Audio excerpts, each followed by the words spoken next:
सामान्य अध्ययन प्रश्न पत्र 4। निर्धारित समय 3 घंटे, अधिकतम अंक 250। प्रश्न पत्र संबंधी विशेष अनुदेश।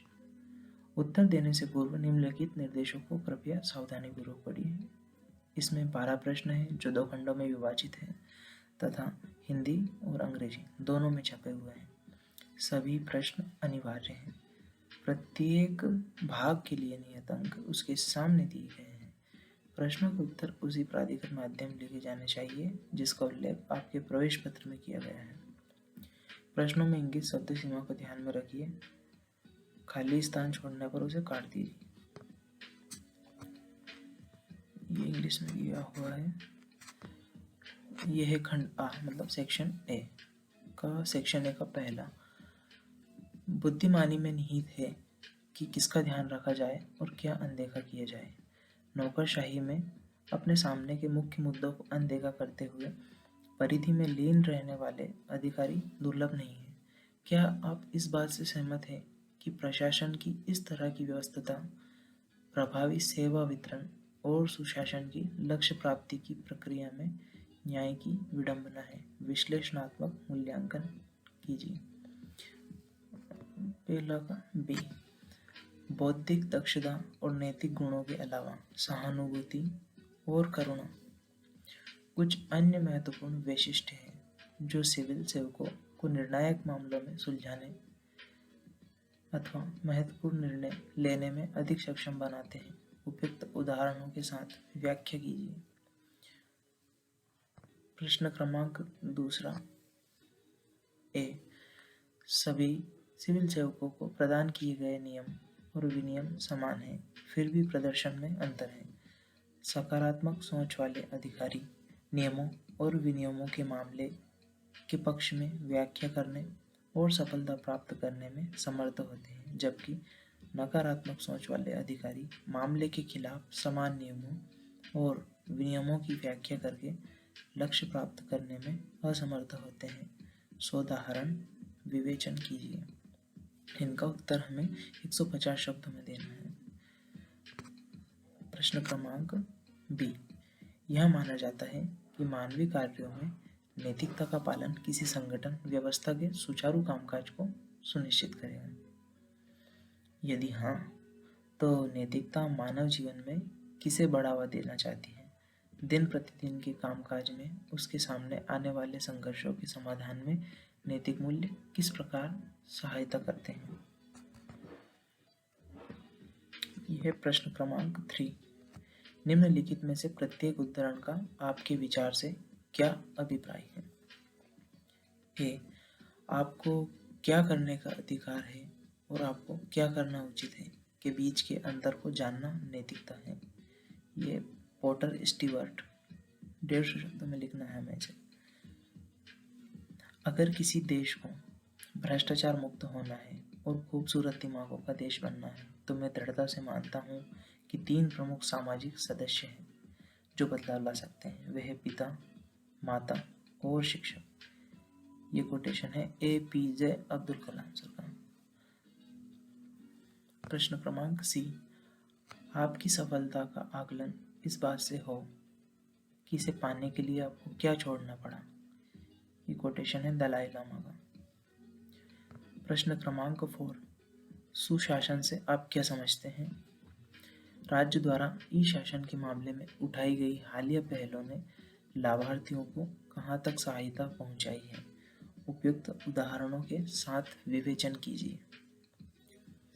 प्रश्न क्रमांक बी। ऑनलाइन पद्धति का उपयोग दिन प्रतिदिन प्रशासन की बैठकों, सांस्थानिक अनुमोदन और शिक्षा क्षेत्र में शिक्षण तथा अधिगम से लेकर स्वास्थ्य क्षेत्र में सक्षम अधिकारी के अनुमोदन से टेलीमेडिसिन तक लोकप्रिय हो रहा है। इसमें कोई संदेह नहीं है कि लाभार्थियों और व्यवस्था दोनों के लिए बड़े पैमाने पर इसके लाभ और हानियां हैं। विशेषतः समाज के कमजोर समुदाय के लिए ऑनलाइन पद्धति के उपयोग में शामिल नैतिक मामलों का वर्णन तथा विवेचन कीजिए।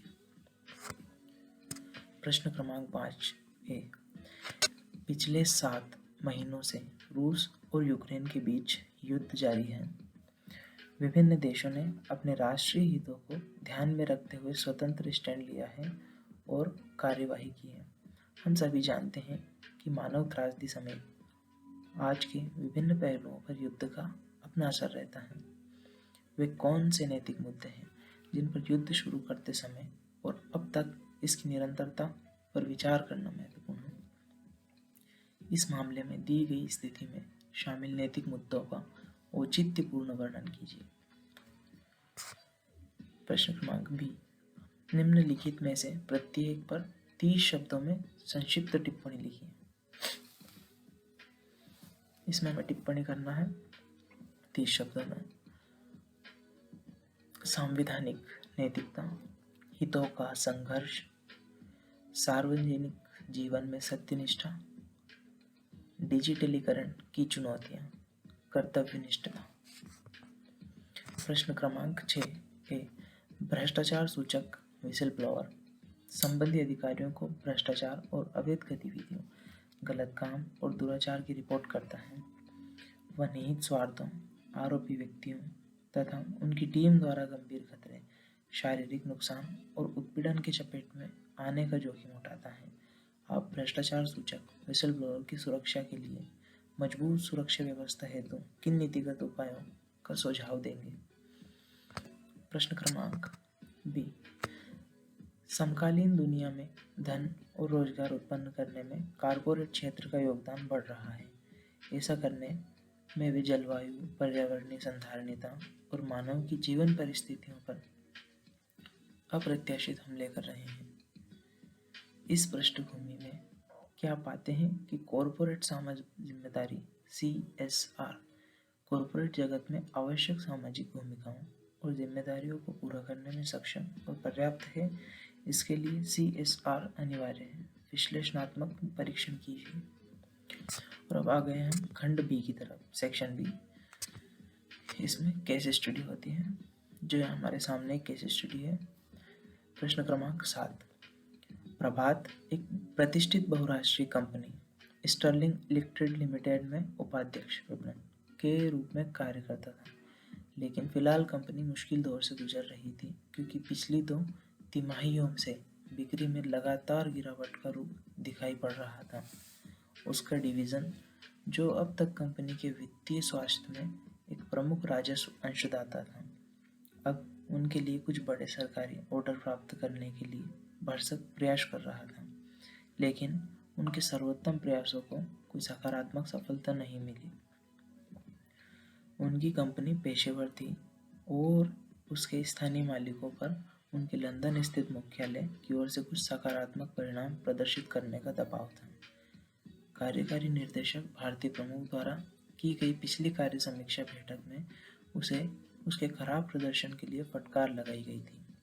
उसने उन्हें आश्वासन दिया कि उसका डिवीज़न ग्वालियर के पास एक गुप्त संस्थापन के लिए रक्षा मंत्रालय से एक विशेष अनुबंध पर काम कर रहा है और जल्द ही निविदा जमा की जा रही है। वह अत्यधिक दबाव में था और बहुत परेशान था, जिस बात ने हालात को और बदतर बना दिया था।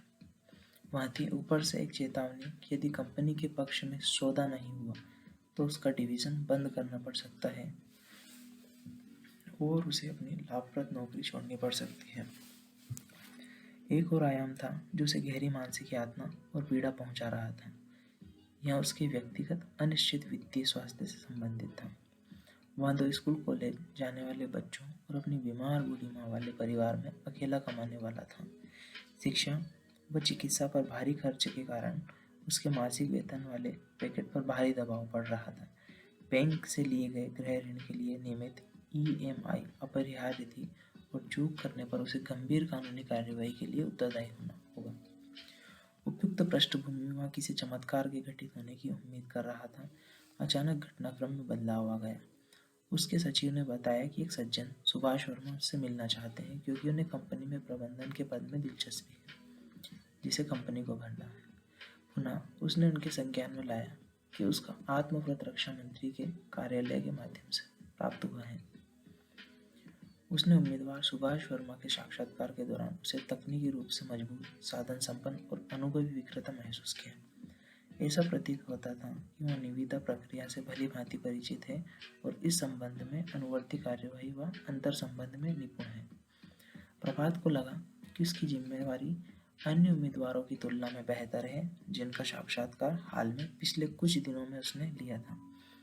सुभाष वर्मा ने यह भी संकेत किया कि उसके पास बोली दस्तावेजों की प्रतियां हैं, जिन्हें यूनिक इलेक्ट्रॉनिक्स लिमिटेड अगले दिन रक्षा मंत्रालय को उसकी निविदा के लिए प्रस्तुत करेगा। उसने उन दस्तावेजों को सौंपने की पेशकश की, बशर्ते उसे कंपनी में उपयुक्त नियमों और शर्तों पर रोजगार दिया जाए। उसने स्पष्ट किया कि इस प्रक्रिया में स्टर्लिंग इलेक्ट्रिक लिमिटेड अपनी प्रतिद्वंदी कंपनी को बचा सकती है, वो बोली प्राप्त कर सकती है तथा रक्षा मंत्रालय का भारी भरकम ऑर्डर प्राप्त कर सकती है। उसने संकेत दिया कि यह उसकी तथा कंपनी दोनों के लिए जीत ही जीत होगी। प्रभात बिल्कुल स्तब्ध था। यह सदमा और रोमांच की मिलीजुली अनुभूति थी। वह असहज होकर पसीना पसीना हो गया। यदि प्रस्ताव स्वीकार कर लिया जाता है तो उसकी सभी समस्याएं तुरंत गायब हो जाएगी और उसे बहुप्रतीक्षित निविदा हासिल करने और कंपनी की बिक्री और वित्तीय स्वास्थ्य को बढ़ा देने के लिए पुरस्कृत किया जा सकता है। वह भविष्य की कार्यवाही को लेकर असमंजस में था। वह अपनी खुद की कंपनी के कागजात को चोरी छिपे हटाने और नौकरी के लिए प्रतिद्वंदी कंपनी को पेशकश करने में सुभाष वर्मा की हिम्मत पर आश्चर्यचकित था। एक अनुभवी व्यक्ति होने के नाते वह इस प्रस्ताव स्थिति के पक्ष विपक्ष की जांच कर रहा था और उसने उसे अगले दिन आने के लिए कहा। इस मामले में संबंधित नैतिक मुद्दों पर चर्चा कीजिए। उपयुक्त मामले में प्रभात के लिए उपलब्ध विकल्पों का आलोचनात्मक परीक्षण कीजिए। उपयुक्त में से कौन सा विकल्प प्रभात के लिए सर्वाधिक उपयुक्त होगा और क्यों? 250 शब्दों में लिखना है इसे हमें। यह है केस स्टडी सेकंड, जो कि प्रश्न नंबर 8 है। रमेश राज्य सिविल सेवा में अधिकारी है, जिन्हें 20 साल की सेवा के बाद सीमावर्ती राज्य की राजधानी में तैनात होने का अवसर मिला है। रमेश की मां को हाल ही में कैंसर का पता चला है और उन्हें शहर के प्रमुख कैंसर अस्पताल में भर्ती कराया गया है। उनके किशोर वय 2 बच्चों को भी शहर के सबसे अच्छे पब्लिक स्कूलों में से एक में प्रवेश मिला है। राज्य के गृह विभाग में निदेशक के रूप में अपनी नियुक्ति में व्यवस्थित हो जाने के बाद रमेश को खुफिया सूत्रों के माध्यम से गोपनीय रिपोर्ट मिली कि अवैध प्रवासी पड़ोसी देश से राज्य में घुसपैठ कर रहे हैं। उन्होंने तय किया कि वे व्यक्तिगत रूप से अपने गृह विभाग की टीम के साथ सीमावर्ती चौकियों की आकस्मिक जांच करेंगे। उनके लिए आश्चर्य था कि उन्होंने सीमा चौकियों पर सुरक्षा कर्मियों की मिलीभगत से घुसपैठ करने वाले 2 परिवारों के 12 सदस्यों को रंगे हाथों पकड़ा। आगे की पूछताछ और जांच में यह पाया गया कि पड़ोसी देश के प्रवासियों की घुसपैठ के बाद उनके आधार कार्ड, राशन कार्ड और वोटर कार्ड जैसे जाली दस्तावेज बनाकर उन्हें राज्य के एक विशेष क्षेत्र में बसाया जाता है। रमेश ने विस्तृत और व्यापक रिपोर्ट तैयार कर राज्य के अतिरिक्त सचिव को सौंप दी। हालांकि 1 सप्ताह के बाद अतिरिक्त गृह सचिव ने उन्हें तलब किया और रिपोर्ट वापस लेने का निर्देश दिया। अतिरिक्त गृह सचिव ने रमेश को बताया कि उच्च अधिकारियों ने उनकी सौंपी गई रिपोर्ट की सराहना नहीं की है। उन्होंने पुनः उन्हें सावधान किया कि यदि यहाँ गोपनीय रिपोर्ट वापस नहीं लेते हैं तो उन्हें न केवल राज्य की राजधानी की प्रतिष्ठित नियुक्ति से बाहर तैनात कर दिया जाएगा, बल्कि उनकी निकट भविष्य में होने वाली अगली पदोन्नति खतरे में पड़ जाएगी। इससे संबंधित 5 प्रश्न यहाँ पर दिए गए हैं, जिनके उत्तर हमें इस केस स्टडी के आधार पर देने हैं। प्रश्न क्रमांक ए, सीमावर्ती राज्य के गृह विभाग के निदेशक के रूप में रमेश के पास कौन से विकल्प उपलब्ध हैं? प्रश्न बी, रमेश को कौन सा विकल्प अपनाना चाहिए और क्यों? प्रश्न सी, प्रत्येक विकल्प का आलोचनात्मक मूल्यांकन कीजिए। प्रश्न डी, रमेश के सामने कौन सी नैतिक दुविधाएं हैं? प्रश्न ई, पड़ोसी देश से अवैध प्रवासियों की घुसपैठ के खतरे से निपटने के लिए आप किन नीतिगत उपायों को सुझाव देंगे? इस केस स्टडी को हमें 250 शब्दों में इसका उत्तर लिखना है। यह केस स्टडी नंबर 9। उच्चतम न्यायालय ने वन आवरण के क्षरण को रोकने और पारिस्थितिकी संतुलन बनाए रखने के लिए अरावली पहाड़ियों में खनन पर प्रतिबंध लगा दिया है। हालांकि कुछ भ्रष्ट वन अधिकारियों और राजनेताओं की मिलीभगत से प्रभावित राज्य के सीमावर्ती जिले में पत्थर खनन फिर भी प्रचलित था। हाल ही में प्रभावित जिले में तैनात युवा और सक्रिय एसपी ने इस खतरे को रोकने के लिए खुद से वादा किया था। अपनी टीम के साथ अचानक जांच में उन्होंने खनन क्षेत्र से बचने की कोशिश कर रहा पत्थर से भरा ट्रक पाया। उसने इस ट्रक को रोकने की कोशिश की, लेकिन ट्रक चालक ने पुलिस अधिकारी को कुचल दिया, जिससे उसकी मौके पर ही मौत हो गई और इसके बाद वहां से भागने में सफल रहा। पुलिस ने प्रथम सूचना रिपोर्ट FIR दर्ज की, लेकिन करीब 3 महीने तक मामले में कोई सफलता हासिल नहीं हुई। अशोक, जो प्रमुख टीवी चैनल के साथ काम कर रहे खोजी पत्रकार थे, ने स्वतः संज्ञान से मामले की जांच शुरू की। 1 महीने में ही अशोक को स्थानीय लोगों, पत्थर खनन माफिया और सरकारी अधिकारियों से बातचीत कर सफलता मिली। उन्होंने अपनी खोजी रिपोर्ट तैयार की और टीवी चैनल के CMD के सामने पेश की। उन्होंने अपनी जांच रिपोर्ट में भ्रष्ट पुलिस और सिविल अधिकारियों तथा राजनेताओं के आशीर्वाद से काम करने वाले पत्थर माफिया की पूरी गठजोड़ का खुलासा किया। माफिया में शामिल राजनेता कोई और नहीं बल्कि स्थानीय विधायक थे, जो मुख्यमंत्री के बेहद करीब माने जाते हैं। जांच रिपोर्ट देखने के बाद CMD ने अशोक को सलाह दी कि वह इलेक्ट्रॉनिक मीडिया के माध्यम से रिपोर्टिंग को सार्वजनिक करने का विचार छोड़ दें। उन्होंने सूचित किया कि स्थानीय विधायक न केवल टीवी चैनल के मालिक के रिश्तेदार थे, बल्कि अनौपचारिक रूप से चैनल के साथ 20% के हिस्सेदार भी हैं। CMD ने अशोक को आगे बताया कि अगर वह जांच रिपोर्ट उन्हें सौंप दे तो उनके बेटे की पुरानी बीमारी के लिए टीवी चैनल से उधार लिए गए 10 लाख रुपए के सॉफ्ट लोन के अलावा उनकी आगे की पदोन्नति और वेतन में बढ़ोतरी का ध्यान रखा जाएगा। इस केस स्टडी का उत्तर हमें इन 5 प्रश्नों के आधार पर देना है। इस स्थिति से निपटने के लिए अशोक के पास क्या विकल्प उपलब्ध हैं? B. अशोक द्वारा चिन्हित किए गए प्रत्येक विकल्प का समालोचनात्मक मूल्यांकन या परीक्षण कीजिए। प्रश्न क्रमांक C. अशोक को किन नैतिक दुविधाओं का सामना करना पड़ रहा है? प्रश्न क्रमांक D. आपको क्या लगता है कि अशोक के लिए किस विकल्प को अपनाना सबसे उपयुक्त होगा और क्यों? प्रश्न क्रमांक E. उपर्युक्त परिदृश्य में आप ऐसे जिलों में तैनात पुलिस अधिकारियों के लिए किस प्रकार के प्रशिक्षण का सुझाव देंगे जहां पत्थर खनन की अवैध गतिविधियां प्रचलित हैं? इन 5 पॉइंट के आधार पर, 5 प्रश्नों के आधार पर हमें जो केस स्टडी का जो आंसर है वो 250 शब्दों में देना है। प्रश्न क्रमांक 10, जो कि एक केस स्टडी है। आपने 3 साल पहले एक प्रतिष्ठित संस्थान से MBA किया है, लेकिन कोविड-19 से उत्पन्न मंदी के कारण कैंपस प्लेसमेंट नहीं मिल सका, मगर बहुत अनुनय तथा लिखित और साक्षात्कार सहित बहुत सारी प्रतियोगी परीक्षाओं की श्रृंखला के बाद आप एक अग्रणी जूता कंपनी में नौकरी पाने में सफल रहे।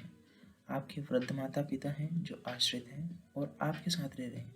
आपने भी हाल ही में यह शालीन नौकरी पाकर शादी की है। आपको निरीक्षण अनुभाग में नियुक्त किया गया था, जो अंतिम उत्पाद को मंजूरी देने के लिए जवाबदेह है। पहले 1 वर्ष में आपने अपना काम अच्छी तरह से सीखा और प्रबंधन द्वारा आपके प्रदर्शन की सराहना की गई। कंपनी पिछले 5 साल से घरेलू बाजार में अच्छा कारोबार कर रही है और इस साल यूरोप और खाड़ी देशों को निर्यात करने का भी फैसला किया गया है। हालांकि यूरोप के लिए एक बड़ी खेप को उनके निरीक्षण दल द्वारा कुछ खराब गुणवत्ता के कारण अस्वीकार कर दिया गया और वापस भेज दिया गया। शीर्ष प्रबंधन ने आदेश दिया कि घरेलू बाजार के लिए पूर्वोक्त खेप की मंजूरी दी जाए। निरीक्षण दल के एक अंक के रूप में आपने स्पष्ट खराब गुणवत्ता को देखा और टीम कमांडर के संज्ञान में लाया। हालांकि शीर्ष प्रबंधन ने टीम के सभी सदस्यों को इन कमियों को नज़रअंदाज करने की सलाह दी, क्योंकि इतना बड़ा नुकसान प्रबंधन नहीं सह सका। आपके अलावा टीम के बाकी सदस्यों ने स्पष्ट दोषों को नज़रअंदाज करते हुए तुरंत हस्ताक्षर कर दिए और घरेलू बाजार के लिए खेप को मंजूरी दे दी। आपने फिर से टीम कमांडर के संज्ञान में लाया कि इस तरह की खेप की अगर घरेलू बाजार के लिए भी मंजूरी दे दी जाती है तो कंपनी की छवि और प्रतिष्ठा को धक्का लगेगा तथा लंबे समय में प्रतिकूल असर होगा।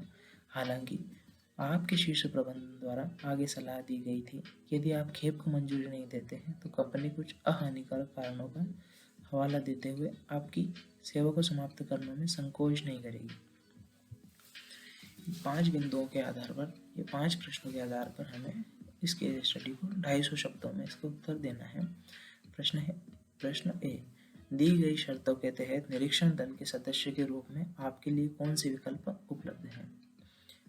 प्रश्न बी, आपके द्वारा सूचीबद्ध प्रत्येक विकल्प का समालोचनात्मक मूल्यांकन कीजिए। आप कौन सा विकल्प अपनाएंगे और क्यों। प्रश्न डी, आप किन नैतिक दुविधाओं का सामना कर रहे हैं। प्रश्न ई, निरीक्षण दल द्वारा उठाई गई टिप्पणियों की अनदेखी के क्या परिणाम हो सकते हैं। प्रश्न क्रमांक 11, राकेश एक शहर के परिवहन विभाग में संयुक्त आयुक्त के पद पर कार्यरत थे। उनकी नौकरी प्रोफाइल के एक हिस्से के रूप में उन्हें नगर परिवहन विभाग के नियंत्रण और कामकाज की देखभाल का काम सौंप गया था। नगर परिवहन विभाग के चालक संघ द्वारा बस चलाते समय ड्यूटी पर मारे गए एक चालक को मुआवजे के मुद्दे पर हड़ताल का सामना उनके सामने निर्णय के लिए आया था। उसने देखा कि मृत चालक बस संख्या 528 चला रहा था, जो शहर की व्यस्त और भीड़ भाड़ी वाली सड़कों पर गुजरती थी।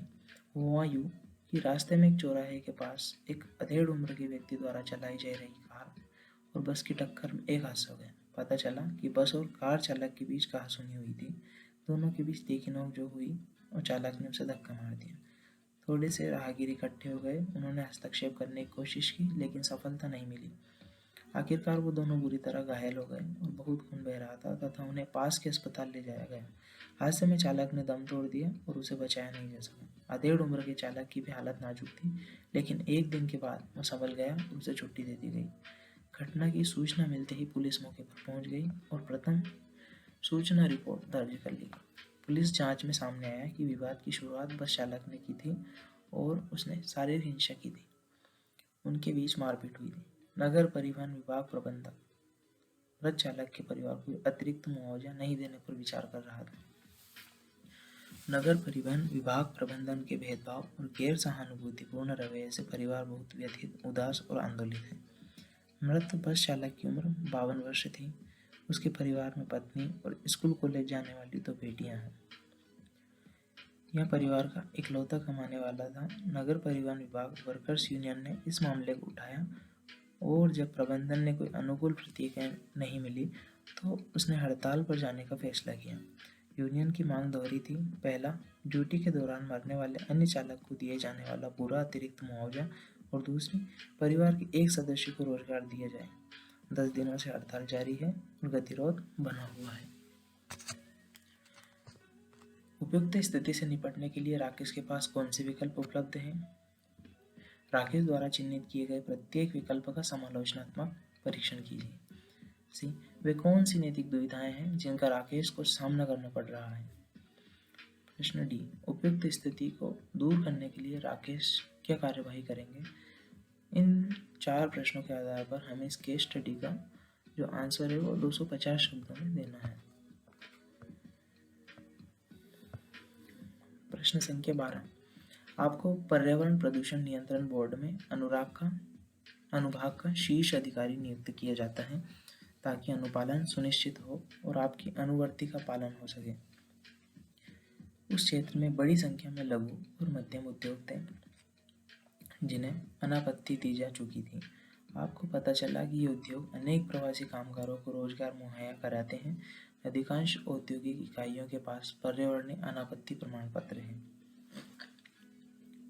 पर्यावरणीय अनापत्ति उन उद्योगों और परियोजनाओं पर अंकुश लगाने के लिए है जो इस क्षेत्र में पर्यावरण और जीवित प्रजातियों को कथित रूप से बाधित करती है, लेकिन व्यवहार में इनमें से अधिकांश इकाइयां वायु, जल और मृदा प्रदूषित इकाइयां बनी हुई हैं। ऐसे में स्थानीय लोगों को लगातार स्वास्थ्य समस्याओं का सामना करना पड़ रहा है। यहाँ पुष्टि की गई कि अधिकांश उद्योग पर्यावरणीय अनुपालन का उल्लंघन कर रहे थे। आपने नया पर्यावरणीय अनापत्ति प्रमाण पत्र आवेदन करने और सक्षम प्राधिकारी से प्राप्त करने के लिए सभी औद्योगिक इकाइयों के लिए नोटिस जारी कर दी। हालांकि इकाइयों के एक वर्ग अन्य निस्वार्थी लोगों और स्थानीय राजनेताओं ने एक समूह से आपकी कार्रवाई को विरोध प्रतिक्रिया का सामना करना पड़ा। आपके प्रति कामगार भी अत्यंत शत्रुतापूर्ण व्यवहार करने लगे, क्योंकि उन्होंने सोचा कि आपकी कार्रवाई इन औद्योगिक इकाइयों को तालाबंदी की ओर ले जाएगी और इसके परिणामस्वरूप बेरोजगारी के कारण उनकी आजीविका असुरक्षित और अनिश्चित हो जाएगी। कई उद्योग मालिकों ने इस दलील के साथ आपके पास पहुंचकर प्रस्तावित किया कि आपको सख्त कार्रवाई शुरू नहीं करनी चाहिए, क्योंकि यह उन्हें अपनी इकाइयां बंद करने के लिए मजबूर करेगी और भारी वित्तीय हानि तथा बाजार में उनके उत्पादों की कमी का कारण होगा। जाहिर है कि इससे मजदूरों और उपभोक्ताओं की परेशानी ज़्यादा होगी। श्रमिक संघ ने भी आपको इकाइयों को बंद करने के खिलाफ प्रतिनिधित्व भेजा। आपको एक साथ अज्ञात कारणों से धमकियां मिलने लगी। हालांकि आपको अपने कुछ सहकर्मियों का समर्थन मिला, जिन्होंने आपको सलाह दी कि आप पर्यावरणीय अनुपालन को सुनिश्चित करने के लिए स्वतंत्र रूप से काम करें। स्थानीय गैर सरकारी संगठनों ने भी आपका समर्थन किया और उन्होंने प्रदूषणकारी इकाइयों को तत्काल बंद करने की मांग पेश की। इस केस स्टडी का उत्तर हमें 250 शब्दों में इन 4 प्रश्नों के आधार पर देना है। पहला, ए, प्रदत्त स्थिति में आपके पास कौन से विकल्प उपलब्ध हैं? बी, आपके द्वारा सूचीबद्ध किए गए विकल्पों का आलोचनात्मक परीक्षण कीजिए। सी, पर्यावरणीय अनुपालन सुनिश्चित करने के लिए आप किस प्रकार की क्रियाविधि का सुझाव देंगे? डी, अपने विकल्पों का उपयोग करने में आपको किन नैतिक दुविधाओं का सामना करना पड़ा? ये था हमारा जीएस पेपर 4।